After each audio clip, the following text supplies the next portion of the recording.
Bonjour à toutes et à tous, c'est Xavier et je suis très content pardon, de vous retrouver comme d'habitude sur YouTrading. J'espère que vous allez toutes et tous très bien et on se retrouve pour une petite vidéo d'analyse technique sur le Brent et quelques actions qui sont liées au secteur de l'énergie, liées au pétrole. Alors bon, on partait avant sur une vidéo hebdomadaire et puis finalement je décidé un petit peu quand même de restreindre à une vidéo mensuelle parce que bon, une vidéo hebdo sur le pétrole c'était pas très c'était pas très pertinent par contre, mais en comment je peux dire, mais en complément ou pour combler le manque, je vais essayer de vous faire une petite vidéo tous les mois, une petite vidéo supplémentaire, donc une vidéo d'analyse technique sur le Brent et quelques actions, et une vidéo supplémentaire sur une action un petit peu en particulier où on va parler un petit peu plus en détail. Voilà, donc là je vous parle donc rapidement du Brent, donc avec un mois de recul. Ça fait un mois dont on n'en a pas parlé, ça date voilà, de fin mars il me semble. Et puis fin mars, ce qu'on se disait, pardon, c'était qu'on avait fait une fausse cassure sous le support des 75 dollars, qu'on était en train de rebondir, et que dans ce cas-là on était plutôt acheteur et qu'on visait voilà, la zone des 80, des 85, 87 euros qu'on est venu taper, et puis qui a fait résistance. Donc c'est-à-dire qu'à ce stade, ce qu'on peut dire, c'est que voilà, le Brent évolue pour l'instant dans un range avec une borne haute à 87 dollars, une borne basse à 74-75 dollars.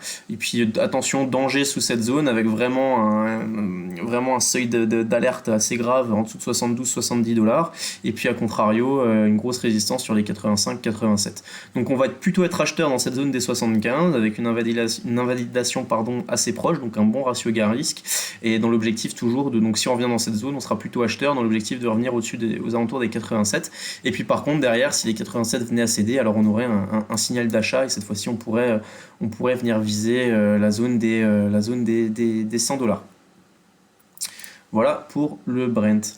Alors Valourec, très décevante, hein, depuis un moment. Elle n'avait pas réussi si on se met en hebdomadaire, hein. Je rappelle, je recontextualise, voilà, elle n'avait pas réussi à passer cette grosse résistance, pardon, des 14,50 €, 15 euros. Et puis on a perdu 30% depuis en 2 mois.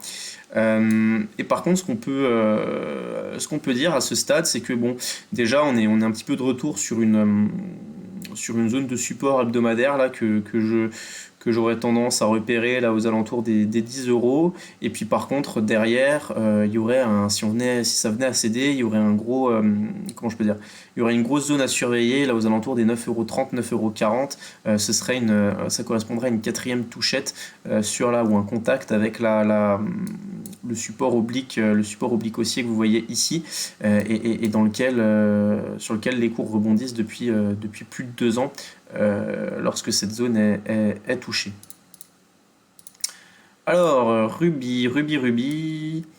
Voilà, alors Ruby, en prenant un petit peu plus de recul, donc je rappelle, c'est une valeur sur laquelle on avait eu pas mal de réussite. On était une première fois entré là au-dessus de 24,30 € et on avait vendu, ou du moins au moins allégé, j'espère, pour vous là aux alentours des 26,60 €. Depuis, le titre avait bien. C'est là qu'on voit toute la pertinence de l'analyse technique quand même.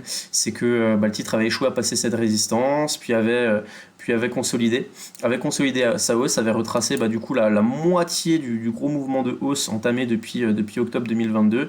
Et puis vous voyez, on n'est pas revenu n'importe où, on est revenu au contact d'une zone de support importante, pardon, aux alentours des 23 euros, 23,40 €, 23,50 €.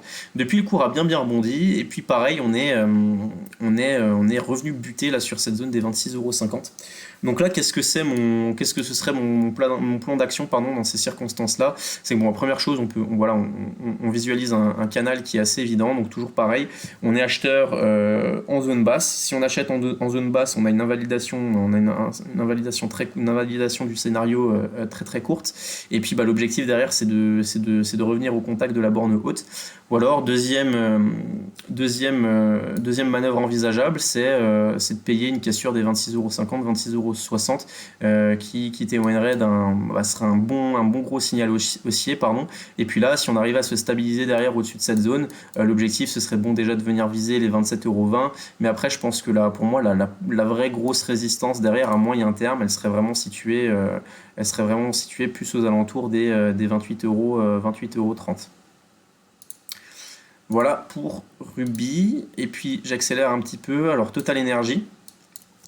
Total Energy qui a bien rebondi sur la zone des 51 €. On est même allé un peu plus bas. Ouais, voilà, on est allé 51 €. Et puis qui a réintégré en fait derrière son.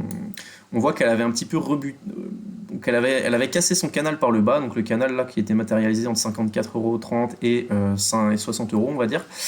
Et puis on avait cassé ce canal par le bas, on était venu chercher, comme je viens de dire, le support des 51 €, et puis on voit derrière, encore une fois, la pertinence de l'analyse technique. On a fait ce qu'on appelle un pullback, on a cassé un support qui est théoriquement devenu résistance, et puis on est revenu travailler cette zone, qui a fait, on le voit, résistance, qui a fait résistance 2 fois, puis après on a eu une forte poussée du pétrole qui a permis à Total d'ouvrir en gap haussier, et puis depuis de revenir en contact de